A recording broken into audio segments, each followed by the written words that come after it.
సంవత్సరాలు అవుతున్నా కార్మికులకు న్యాయం జరగడం లేదని రాష్ట్ర హమాలీ వర్కర్స్ అధ్యక్షులు యూసఫ్ అన్నారు. సరైన పనికి సరైన వేతనం చెల్లించడం లేదని ఆవేదన వ్యక్తం చేశారు. మేడ్చల్ జిల్లా కుబ్దులాపూర్ నియోజకవర్గంలోని 77వ గణతంత్ర దినోత్సవ వేడుకలు ఘనంగా నిర్వహించారు.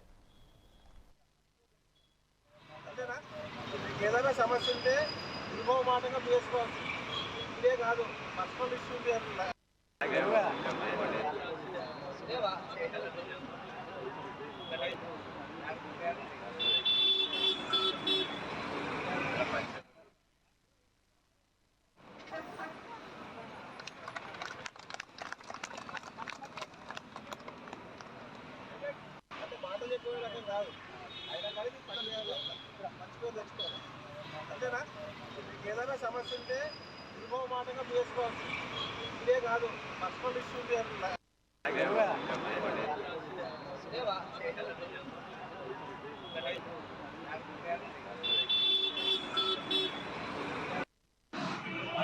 మరి గణతంత్ర దినోత్సవం సందర్భంగా 77వ గణతంత్ర దినోత్సవం మనం ఈరోజు పూర్తిగా అన్ని ప్రాంతాల్లో కూడా జెండా ఆవిష్కారం చేసుకోవడం జరిగింది.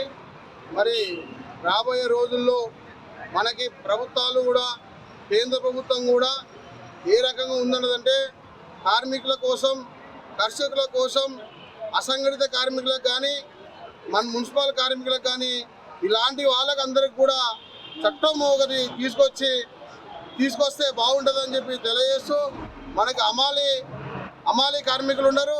అమాలీ కార్మికులకు అందరికి కూడా ఏదైతే బిల్డింగ్ వర్కర్స్కి ఏదైతే తీసుకొచ్చిన సంక్షేమ బోర్డు, ఆ బోర్డు కూడా అమాలీ కార్మికులకు కూడా సంక్షేమ బోర్డు తీసుకొస్తే బాగుంటుందని నేను ఆ రకంగా కేంద్ర ప్రభుత్వాన్ని డిమాండ్ చేస్తూ కంపల్సరీ కార్మికుల కోసం పనిచేయాలని, కార్మికుల చట్టాలను తొక్కివేయాలని చూస్తున్నది కేంద్ర ప్రభుత్వం.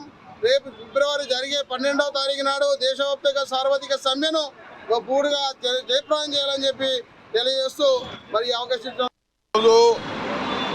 భారతదేశ వ్యాప్తంగా 77వ గణతంత్ర దినోత్సవాన్ని మనం జరుపుకుంటా ఉన్నాం.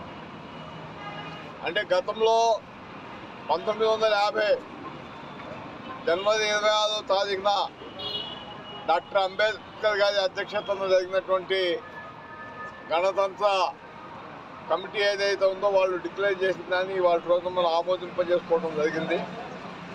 మరి ఇప్పుడు వచ్చినటువంటి గవర్నమెంట్ ఈ గణతంత్ర దినోత్సవం అంటే రాజ్యాంగాన్ని ఆమోదించుకున్న రోజు. ఈ రాజ్యాంగాన్ని చంపివేయాలని చెప్పి ప్రయత్నం చేస్తాం. గతంలో ఉన్న ప్రభుత్వాలే ఈ రాజ్యాంగాన్ని తీసి అంపశయ మీద పడుకోబెట్టినాయి, జీవోత్సవంలాగా చేసినాయి. ఇప్పుడు ఈ రాజ్యాంగాన్ని పూర్తిగా చంపాలని ఇప్పుడున్నటువంటి ప్రభుత్వం ప్రయత్నం చేస్తూ ఉంది. మరి ఈ దేశంలో ఉన్నటువంటి కార్మిక వర్గానికి చట్టాలు ఇవ్వాలని, హక్కులు ఇవ్వాలని రాజ్యాంగంలో రాశారు. దాని ప్రకారమే కార్మిక వర్గ పోరాటాలు, ఆ పోరాటాలను పట్టించుకొని ప్రభుత్వాలు 44 కార్మిక చట్టాలు చేస్తే 29 కార్మిక చట్టాలను పూర్తిగా రద్దు చేసి వాటి స్థానంలో 4 లేబర్ కోడ్లు తెచ్చి దాంట్లో మేమేదో బ్రహ్మాండంగా చేస్తూ ఉన్నామని చెప్పి పచ్చబద్ధాలు చెప్తా ఉన్నాం. ఏం బ్రహ్మాండంగా చేస్తూ ఉన్నా? అపాయింట్మెంట్ లెటర్ ఇస్తామని చెప్పారు. అపాయింట్మెంట్లు ఇస్తే మాకేం ఉపయోగం? గతంలో కూడా చట్టంలో అపాయింట్మెంట్ లెటర్ ఉండేది.